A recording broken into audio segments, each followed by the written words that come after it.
Bonjour à tous et bienvenue, c'est le magazine de la Fédération des courses du Sud-Ouest. J'ai le plaisir de vous accueillir aujourd'hui à 15 km de Auch, au lieu-dit la Bordeneuve. Nous sommes partis à la rencontre d'un éleveur, il s'appelle Guy Vigier, c'est l'éleveur du Super Crack Étonnant.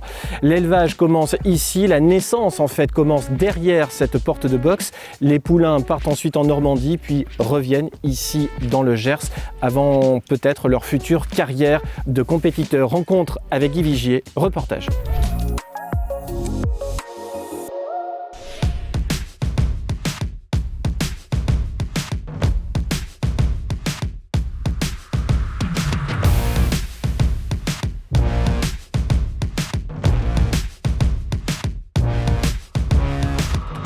Bonjour Guy, merci de nous accueillir ici chez vous. Nous sommes dans le Gers, à une quinzaine de kilomètres de Auch, sur votre domaine de la Bordeneuve. Parlez-nous tout d'abord de votre histoire familiale. Comment l'histoire commence-t-elle? Je suis Guy Vigier, je suis éleveur de trotteurs depuis 35-40 ans à peu près. Les péripéties de la vie m'ont amené dans le Gers parce que je suis originaire de Lot-et-Garonne.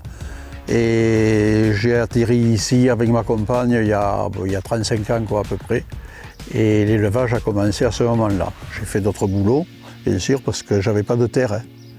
Donc j'avais qu'ici, c'était une maison de famille. Ma maman avait acheté cette maison-là. Et voilà, et aujourd'hui on est là avec un élevage qui est à 2,5 km d'ici. Et toutes mes juments, ou à peu près, ont mis bas dans ce box que vous voyez là.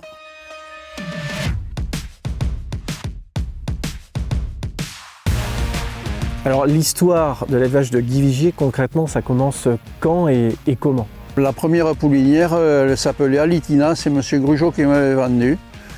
Il me l'avait troqué même parce qu'on était en compte avec lui, avec Alligator. J'ai récupéré la poulinière et cette poulinière-là, elle est partie pendant quelques temps chez Gilles Lemierre, je crois un an et demi. Et j'avais réussi à louer un petit pré qui est juste derrière, là, à 2 ou 3 km. C'est comme ça que c'est arrivé. Et mon élevage que vous avez vu tout à l'heure, là, j'ai réussi à louer 6 hectares. Après, ils me l'ont vendu. Et j'ai reloué derrière, là, c'est comme ça que je me suis monté 12 hectares. Mais vous voyez, au milieu de céréaliers. Ça doit être les seules prairies qui est à 5 km à la ronde, il n'y a que des céréales quoi, ici.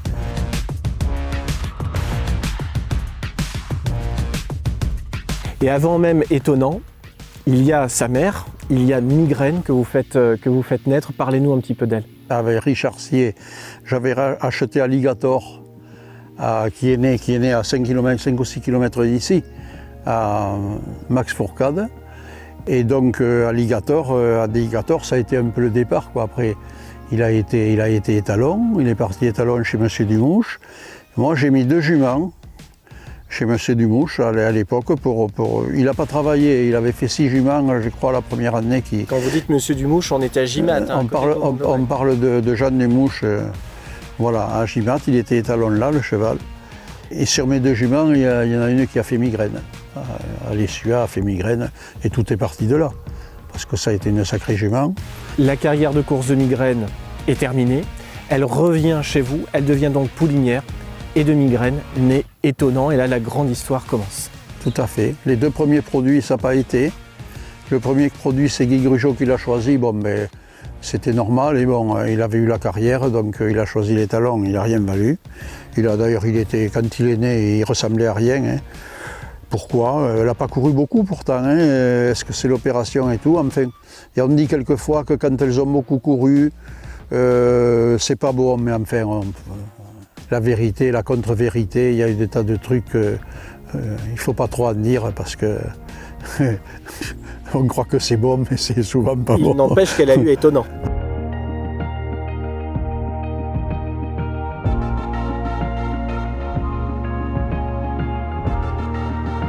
Alors parlons maintenant de Solvalla.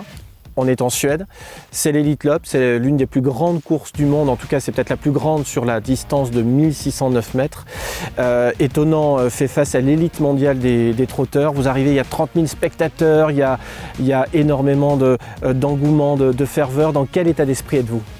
Je suis calme, hein, je suis bien parce que on avait loupé le prix d'Amérique. Honnêtement, moi je me dis on doit être à l'année 3 ou 4, on ne peut pas être plus loin. Donc ça s'était mal passé. Et là, Solvala, dans mon idée, bon, le cheval, il a fait de gros progrès à gauche, mais ça reste quand même le vrai droitier. Quand vous voyez à Caen comment il a fait, c'est vraiment le vrai droitier, quoi. Et une piste de 1000 mètres comme ça, je me posais des questions. Je disais, bon, il faut passer. Mon idée à moi, il faut passer la qualif. Le stress, pour moi, elle était le jour à la qualif. Ouais, parce qu'on rappelle que les courses en Suède, et particulièrement cette course-là, il y a une batterie qualificative. Voilà. Et ensuite, il y a une finale. Et il y a une finale. Il faut se qualifier d'abord. Il faut être en les 4, voilà. Et c'était la qualif. Alors la qualif, j'attendais ça. C'est Razibus parce que le cheval est quatrième. Oui, mais il est bon quatrième quand même. Honnêtement, dans la ligne droite, j'ai dit on sera 4, on ne sera pas pris. Parce qu'il a une rate, et puis il lâche rien, quoi. C'est un cheval. C'est un lutteur, hein, de toute façon. Il y va avec les dents. Hein. Donc quand la qualif a été passée, là, c'est surtout la qualif, moi, qui m'a mis un peu de stress. Après la finale, oui, mais la finale, bon, on y est. Là, on y est. Honnêtement, gagner, il faut voir. Hein. Après, on peut tout dire. Hein. Mais gagner, je me suis dit, bon... Parce qu'il y a les meilleurs chevaux du monde. Ben oui, oui. Je me suis dit, dans les 3, si ça veut rigoler, on va être dans les 3. Mais quand je l'ai vu faire la faute, là, j'ai dit, là c'est cuit. Là. Avant-dernier tournant, il fait une faute, il se retrouve dernier. Ah, il se retrouve dernier, oui. Là. Et quand il est venu dans le virage, et moi j'étais juste dans le virage avec Jean-Philippe Sémillon, et je voyais celui qui était en dedans de lui, qui poussait un peu comme ça. J'ai dit, ah là, celui-là va l'embêter. Il s'était un peu décalé, et dans la ligne droite, il l'a même un peu gêné, l'autre. Vous voyez, il a été obligé, quand il fait la faute, il fait un peu ça. Et après, dans le dernier virage, quand il a été droit, alors... c'est Jean-Philippe qui me l'a dit qu'on avait gagné, parce que je regardais, moi, le cheval, et lui, il regardait le grand écran. Et au grand écran, il dit non, mais il a gagné. J'ai dit, tu crois On me voyait qu'il venait, mais je n'étais pas du tout sûr qu'il ait gagné, quoi.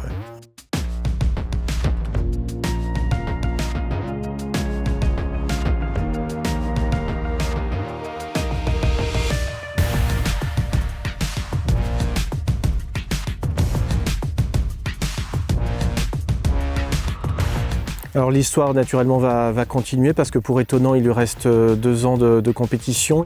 On peut imaginer que le grand objectif ce sera le prix d'Amérique, le championnat du monde des trotteurs attelés au mois de janvier prochain. Ça s'est mal passé l'année dernière, il y a clairement une revanche à prendre. Oh, ben, je pense qu'on en a parlé un peu avec Richard, bon, tout est axé sur le prix d'Amérique maintenant parce qu'il a quand même un travers de la gorge quand même.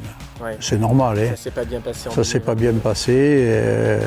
Après ça, il a rattrapé, bon, mais c'est un peu le regret. Mais enfin, tu gagnes l'Elite Top quand même, donc tout n'est pas négatif quand même.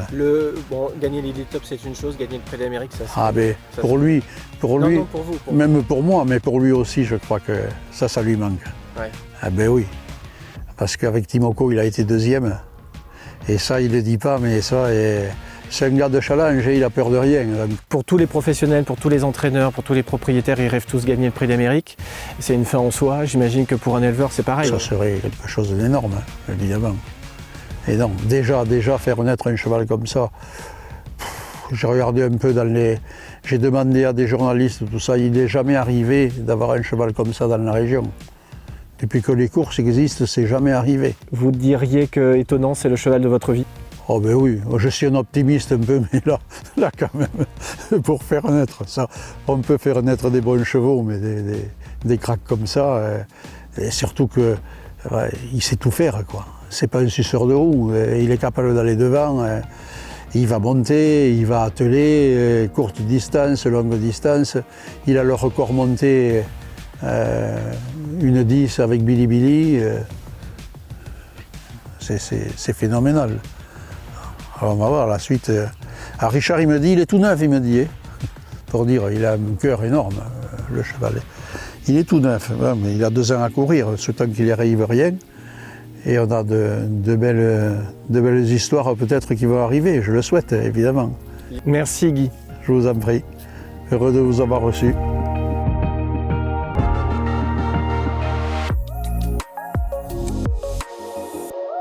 Voilà, on a changé de tenue, vous voyez, on est en mode course, on est à l'hippodrome de Toulouse, là c'est Pierre cette fois-ci, où Guy a un partant, il s'appelle Entre Amis, qui porte les couleurs de son ami Richard Sier, il est entraîné par Christophe Haidt, il court le Grand Prix du jour, ambiance.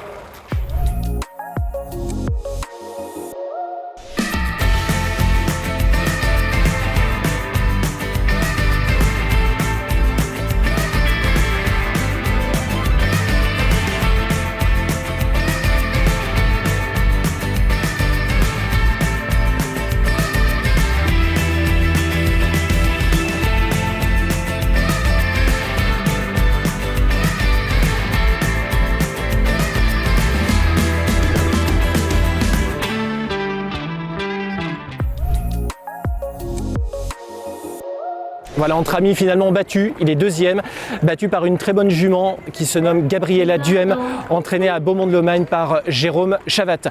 On se quitte sur ces images, on se retrouve très vite pour de nouvelles aventures. Salut!